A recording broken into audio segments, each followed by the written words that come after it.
Friends, today video lecture में हम लोग देखने वाले हैं स्टीरियो केमिस्ट्री ऑफ नाइट्रोजन। ये जो टॉपिक है, this topic is the very well important for the MSc first semester के पॉइंट से, एग्जाम के पॉइंट से बहुत ही ज़्यादा इम्पोर्टेंट टॉपिक है। तो इसमें हम लोग क्या देखने वाले हैं, देखो इसमें हम लोग देखने वाले कि जो स्टीरियो केमिस्ट्री है नाइट्रोजन की, हम उसको स्टडी करने वाले हैं ऑप्टिकल आइसोमेरिज्म के बिहाफ पे। देखो नाइट्रोजन है, नाइट्रोजन की टेंडेंसी होती है कि वो 3 बॉन्ड बनाता है और उसके पास अच्छे खासे लोन पेयर्स अवेलेबल होते हैं। तो यहाँ पे देखो क्या होता है कि नाइट्रोजन के पास तीनों की तीनों क्या है, हाइड्रोजन्स प्रेजेंट है। तो यहाँ पे क्या होगा कि तीनों की तीनों सेम मतलब ये जो नाइट्रोजन है ये कायरल नाइट्रोजन नहीं है, ठीक है।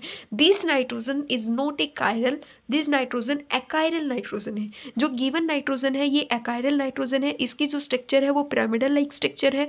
और तो और प्लेन ऑफ सिमेट्री प्रेजेंट होने के कारण ये जो गिवन नाइट्रोजन है ये क्या हो गया, ऑप्टिकल इनएक्टिव है। बट इस कंडीशन के बाद भी अगर मैं इस नाइट्रोजन को, क्या ये नाइट्रोजन तब भी ऑप्टिकल इनएक्टिव होगा जब हम इसके सभी हाइड्रोजन्स को मैं चेंज कर दूँ, ठीक है। मतलब इसके साथ जो अटैच हाइड्रोजन है मैं इनको अगर चेंज कर दूं, क्या तब भी ये ऑप्टिकल इनएक्टिव शो करेगा? आप लोगों में से कुछ कहेंगे कि नहीं ये तो ऑप्टिकल एक्टिव होगा उस कंडीशन में। नहीं, क्योंकि देखो इसका पॉइंट क्या है, मैंने इस नाइट्रोजन पे एक तो लगा दिया हाइड्रोजन, एक लगा दिया ड्यूटेरियम, मतलब हाइड्रोजन्स के आइसोटोप्स मैंने अटैच कर दिए।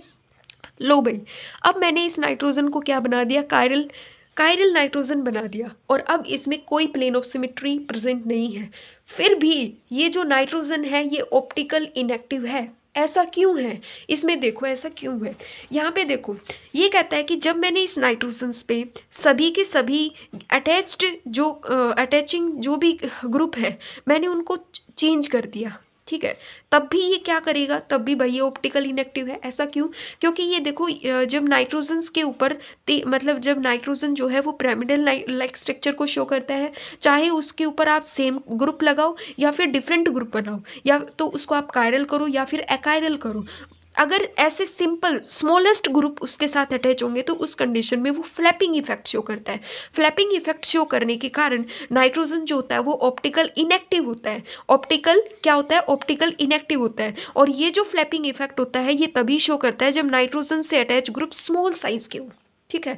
जब नाइट्रोजन से अटैच ग्रुप स्मॉल साइज के होते हैं उस कंडीशन में क्या होता है कि जो आपका गिवन नाइट्रोजन है, जो गिवन अमोनिया है, वो क्या होगा, वो ऑप्टिकल इनएक्टिव ही होता है क्योंकि वो फ्लैपिंग इफेक्ट को शो करता है। और फ्लैपिंग इफेक्ट जो होता है वो स्मॉल ग्रुप के कारण वो क्या कर देता है, वो ये नाइट्रोजन मतलब उल्टा हो जाता है फ्लैपिंग इफेक्ट के कारण। इसका जो स्ट्रक्चर है ना वो रोटेट करता रहता है। तो ऐसी कंडीशन में गिवन मॉलिक्यूल जो होता है वो ऑप्टिकल इनएक्टिविटी को ही शो करेगा। बट अगर मैं इस नाइट्रोजन से कोई रिंग अटैच कर दूँ उस कंडीशन में क्या होगा कि फ्लैपिंग इफेक्ट नहीं होगा। और फ्लैपिंग इफेक्ट नहीं होगा तो वहाँ पे क्या होगा कि वो ऑप्टिकल एक्टिव होगा, मतलब कायरलिटी के साथ साथ कायरल के साथ साथ वो वहाँ पे फ्लैपिंग इफेक्ट भी शो नहीं करेगा। उस कंडीशन में क्या होगा कि वो ऑप्टिकल एक्टिविटी को शो करेगा। और जो टर्सरी अमोनिया होता है ना, जैसे कि अगर हम बात करें 1 डिग्री और 2 डिग्री के केस में तो मतलब 100% चांसेस होते हैं अगर वो उसके साथ कोई रिंग अटैच ना हो, तो ऐसी कंडीशन में तो वो फ्लैपिंग इफेक्ट शो करेगा ही करेगा। बट एक और कंडीशन होती है कि अगर मैं नाइट्रोजन्स के साथ कोई एल्काइल ग्रुप लगा दूं, मतलब लार्ज साइज की चेन भी लगा दूं, तो उस कंडीशन में भी उसको रोटेट करने में थोड़ी सी प्रॉब्लम क्रिएट होती है। तो टर्सरी अमाइन के केस में भी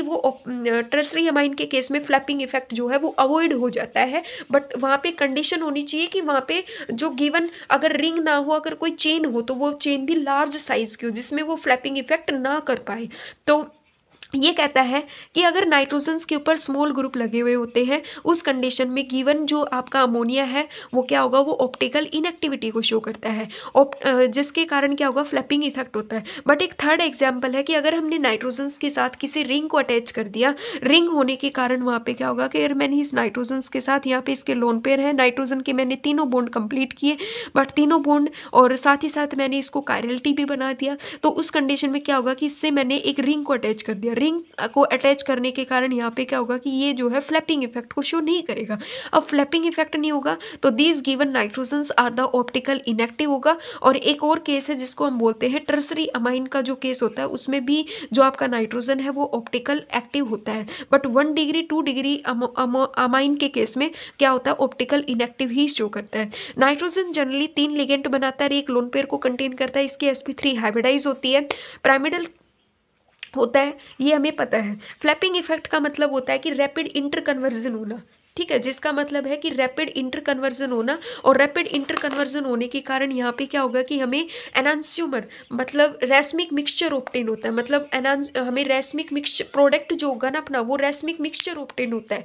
उस कंडीशन में गिवन जो नाइट्रोजन है अपना वो ऑप्टिकल इनएक्टिव होता है, ठीक है। एक रीज़न तो ये है कि नाइट्रोजन फ्लैपिंग इफेक्ट शो करता है। जैसे जैसे हम नाइट्रोजन को एक लार्ज रिंग से कनेक्ट करते जाएंगे तो given nitrogens are the optical inactive होगा। फॉर एग्जाम्पल मैंने इस नाइट्रोजन्स को कनेक्ट कर दिया मिथाइल ग्रुप से, इथाइल ग्रुप से, और एक साइड लगा दिया हाइड्रोजन्स ग्रुप को, तो वहाँ पे क्या होगा, देखो उस कंडीशन में क्या होगा कि ये जो नाइट्रोजन है ये फ्लैपिंग इफेक्ट को शो करेगा। फ्लैपिंग इफेक्ट का मतलब है कि रोटेट कर जाएगा, जैसे हमें रेसमिक मिक्सचर का प्रोडक्ट मिलेगा। रेसमिक मिक्सचर प्रोडक्ट होने के कारण ये ऑप्टिकल इनएक्टिव होगा, वहाँ पे ऑप्टिकल एक्टिविटी को शो नहीं करेगा। अब ऑप्टिकल इन सभी फ्लैपिंग इफेक्ट को अवॉइड करने के लिए हम क्या करें कि हम नाइट्रोजन को किसी लार्ज ग्रुप से कनेक्ट कर दें या फिर किसी रिंग से कनेक्ट कर दें या उस नाइट्रोजन को किसी ब्रिज में डाल दें, किसी ब्रिज में डाल दें, जिससे क्या होगा कि वो इन्वर्जन शो नहीं कर पाएगा, ठीक है, इन्वर्जन को शो नहीं कर पाएगा। हमारे पास एक सबसे फेमस एग्जाम्पल होता है टर्गर बेस का। जो टर्गर बेस होता है ना, ये एक ऐसा एग्जाम्पल है जिसमें नाइट्रोजन जो होते हैं वो ब्रीजिंग में होते हैं, नाइट्रोजन जो होते हैं वो ब्रीजिंग में होते हैं, जिसमें ये जो नाइट्रोजन है, ये नाइट्रोजन ये एक 3 मेंबर्ड की रिंग फॉर्म करेगा, 3 मेंबर्ड की रिंग से कनेक्ट हो गए। उस कंडीशन में क्या होगा कि इनका पिरामिडल इन्वर्जन होना पॉसिबल ही नहीं हो पाएगा, फ्लैपिंग इफेक्ट ही नहीं होगा। और फ्लैपिंग इफेक्ट नहीं होगा तो क्या होगा कि given nitrogens are the given molecule are the optical active होगा, ऑप्टिकल एक्टिविटी को शो करेगा। एक और एग्जाम्पल आता है जिसमें हम बात करेंगे जो क्वार्डनरी साल्ट होता है। क्वार्डनरी साल्ट में भी क्या होगा, एक होता है क्वार्डनरी साल्ट है अपने पास। क्वार्डनरी साल्ट क्या होता है कि उसमें भी क्वार्डनरी साल्ट होता है, उसमें रैपिड इंटर कन्वर्जन पॉसिबल नहीं हो पाता है। जैसे कि गिवन हमारे पास क्या है कि ये क्वार्डनरी साल्ट है, अमोनिया है, अमोनिया के साथ 3 मिथाइल ग्रुप लगे हुए हैं। जब हम इसकी रिएक्शन मिथाइल आयोडाइड के साथ करवा देंगे तो गिवन ये किस में कन्वर्ट हो जाएगा, क्वार्डनरी साल्ट में कन्वर्ट हो जाएगा। क्वार्डनरी साल्ट बनने के कारण अब इसमें रैपिड इंटर कन्वर्जन पॉसिबल नहीं है। रैपिड इंटर कन्वर्जन पॉसिबल नहीं है तो these are the optical active है, मतलब ये ऑप्टिकल एक्टिव है। बट इस रिएक्शन होने से पहले, मतलब इसको क्वार्डनरी साल्ट बनने से पहले ये क्या था, ये ऑप्टिकल इनएक्टिव था। क्या था, ये ऑप्टिकल इनएक्टिव था, क्योंकि इस कंडीशन में ये क्या करेगा, फ्लैपिंग इफेक्ट जो है शो करने के इसके 100% चांसेस होते हैं। बट हमने इसकी रिएक्शन मिथाइल आयोडाइड के साथ करवा दी, गिवन अमोनिया को मैंने क्वार्डनरी साल्ट में कन्वर्ट कर दिया, इससे इसका रैपिड इंटर कन्वर्जन पॉसिबल नहीं हो पाता है, ठीक है। अब अगर वीडियो अच्छा लगा तो प्लीज़ इसे लाइक कीजिएगा, शेयर कीजिएगा। Thank you very much.